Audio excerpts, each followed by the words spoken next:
Okay, so first of all, these opinions are coming from an uncultured white woman. Take that as you choose to. Second of all, period pieces are not my strong suit. I have sat through so many in the past 20 odd years.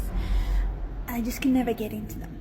So my opinion is basically based on the fact that one, I'm uncultured, two, period pieces aren't my strong suit. So Sinners came out about 4 days ago, but between the Easter holidays, which meant cinemas were shut, and the fact that I was working long weekend, ka-ching, I hadn't got a chance to see Sinners. Finally got a day off and was able to see it. Now, let me start off by saying, when I saw the trailers and the teasers for this and the posters for this, I mean, come on, that didn't hook you? What the hell? I had to go see it. There was something that was so alluring that I was like, I'm going to see this. I am familiar with Ryan Coogler's work, and I'm excluding Black Panther. I know that sounds mean to say, but he is more than just the guy that directed Black Panther. Have you seen Fruitvale Station? Holy fuck, that hurt my heart. I cried and I got so pissed off. But that's a discussion for another rainy day. He also directed 3 of the Creed movies, which is basically all of them. So this guy knows what he's doing. When I went into this, I knew it was a vampire movie. I knew I was getting Michael B. Jordan playing himself twice. So I kind of knew what I was getting into. And the fact that I am familiar with Coogler's work means that I also know that when I go into his stories, I know I'm getting a black-centered cultured film. That sounds weird, but let me explain. I know when I walk into his films, I'm going to sit down, shut up, and pay attention. And I don't mean that negatively. I mean, this is not my time to speak. This is my time to sit down, shut up, and listen. This is my time to listen to black voices. This is my time to listen specifically to male black voices. Because this, from what I have noticed, he predominantly does black voices for men, which is fine. For me, sitting through Sinners, because it's set in 1932, there was a lot of topic of discussion happening.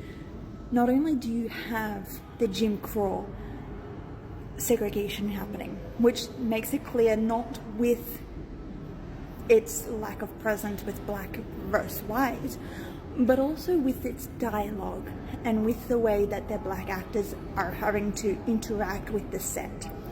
But it also talks about the Ku Klux Klan, which is happening during that time period as well. But again, it doesn't specifically make it clear on this is what we're doing. Instead, you have to follow the set pieces, you have to follow the dialogue. And I found that interesting, even though this movie for me is not like a 20 out of a 20. And I say that because it's a period piece, but I am able to pay attention. One thing that I've learned from every black-centered film that I've watched is how important their history is, how important religion is to them. To them, religion is everything. And watching the layering, the fact that he said it in 1932, which he didn't have to. He could have set this in 2024. He could have set this in, the 1990s, any time period, but he specifically chose 1932, which is very clever in the layering because, and this is where I find the beauty of it because my mind was working in overdrive, is the fact that he focuses his storytelling on these segregations, on these cotton picking people. God, I felt very white-centered saying that language, I'm sorry. But he also makes it a point to talk about how this affected them and how they're trying to better themselves, and I use that word very loosely, but also how the fact that the Club Duke had its own layering as well.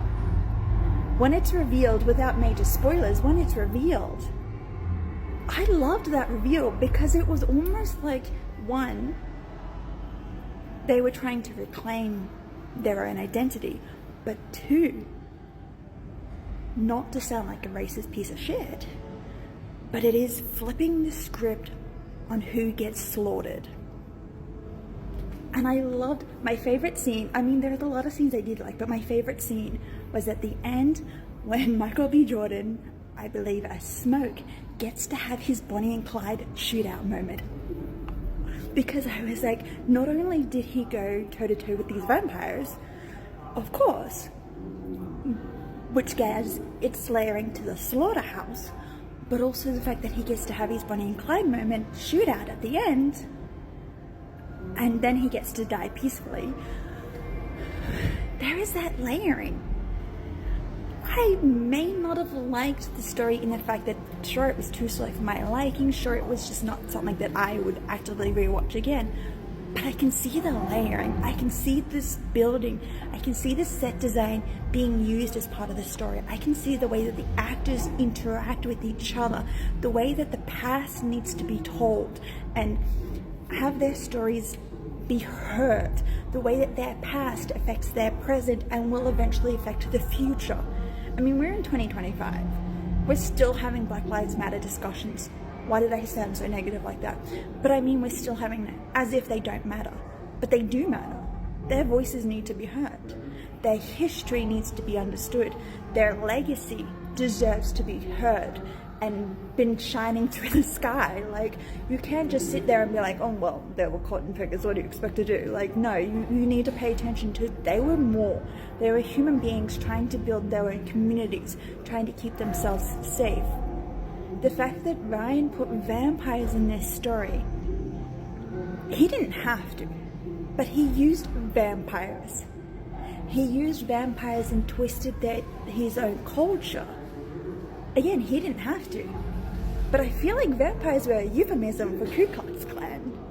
But he split the narrative, and I was like, there is beauty in that layering. Like, there is prettiness, and there's, oh my god, I can see what he's doing. Like I feel like a dumbass, but I can see what he's doing. So yes, Sinners is good.